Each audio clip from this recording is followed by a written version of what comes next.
27 января Мирнинский район отметил 51-й день рождения. Причем долгое время считалось, что дата образования территориальной единицы – 12 января.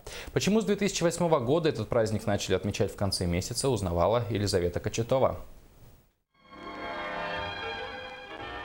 Еще недавно здесь была таежная глухомань. И геологи только мечтали найти и раскурить знаменитую трубку мира.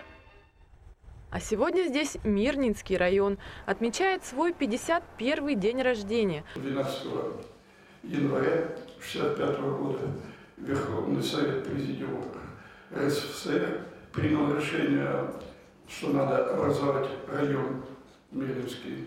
В районной администрации праздник стал поводом поблагодарить работников муниципальных и социальных организаций за отличную работу, наградить почетными знаками и грамотами.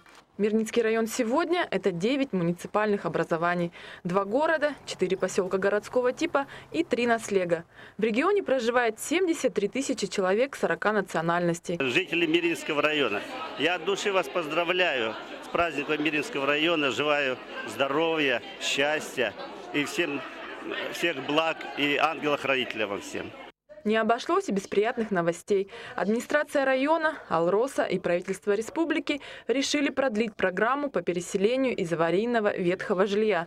А значит, в Мирнинском районе построят больше новых домов, школ и детских садов.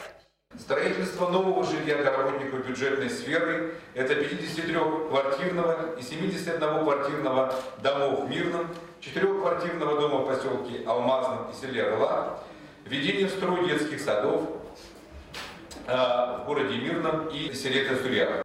Поздравляли жителей района и официальные лица, и звезды эстрады.